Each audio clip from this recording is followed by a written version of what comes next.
Hello అండి, అందరు ఎలా ఉన్నారు? నేను ఈరోజు వైట్ చీజీ పాస్తా చేయాలనుకున్నానండి. అందుకు నేను రెడీ చేసి పెట్టుకున్నాను. ఇది ఆయిల్ పెట్టుకున్నానండి కడాయిలో. సో ఆయిల్లో ఫ్రై చేసుకోవడానికి నేను ఆల్రెడీ వెజిటబుల్స్ అన్నీ కట్ చేసి పెట్టుకున్నాను. ఆనియన్, క్యారెట్, బఠానీ, బీన్స్, గ్రీన్ చిల్లీ ఇవన్నీ ఆయిల్లో ఫ్రై చేసుకోవాలండి. ఫ్రై చేసుకోవాలంటే ఫుల్ డీప్ ఫ్రై చేసుకోకూడదు, జస్ట్ సాఫ్ట్ అయిపోతే చాలు వెజిటబుల్స్. ఎందుకంటే ఎక్కువగా ఫ్రై చేసుకుంటే పాస్తా వచ్చేసి బ్లాక్ అవుతుంది, కలర్ చేంజ్ అవుతుంది. సో ఇది మార్కెట్లో డైరెక్ట్గా దొరుకుతుంది, వైట్ పాస్తా సాస్ అని చెప్పేసి. యాక్చువల్లీ మీకు చీజ్ ఇంట్లో ఉంటే మీరు చీజ్ని డైరెక్ట్గా కూడా యూజ్ చేసుకోవచ్చు. నేను పౌడర్ తీసుకున్నాను. సో ఇందులో మిల్క్ కూడా నేను 1/2 లీటర్ మిల్క్ తీసుకున్నాను. నేను ఒక 4 మెంబర్స్కి నేను పాస్తా రెడీ చేస్తున్నాను.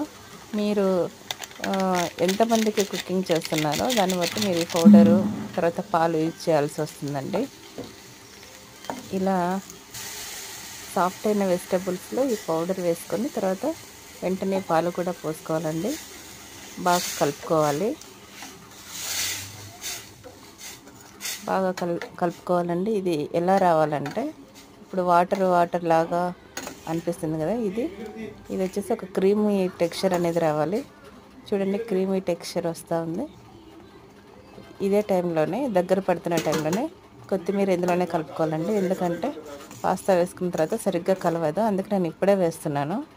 రెడీ చేసి ఉడికించి పెట్టుకున్న పాస్తాను ఉడికించుకోవడం అంటే దానికి సరిపడా వాటర్ని తీసుకొని ఆయిల్ కొంచెం సాల్ట్ వేసుకొని ఉడికించుకొని సపరేట్ పెట్టుకోవాలండి పాస్తాని.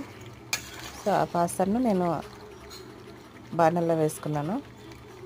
ఇంకేముంది, కలుపుకోవడం అంతే. బాగా కలుపుకొని సాల్ట్ మీకు సరిపడినంత సాల్ట్ సరి చూసుకొని వేడిగా సర్వ్ చేసుకోవడమేనండి. చాలా సింపుల్ అండ్ ఈజీ పాస్తా.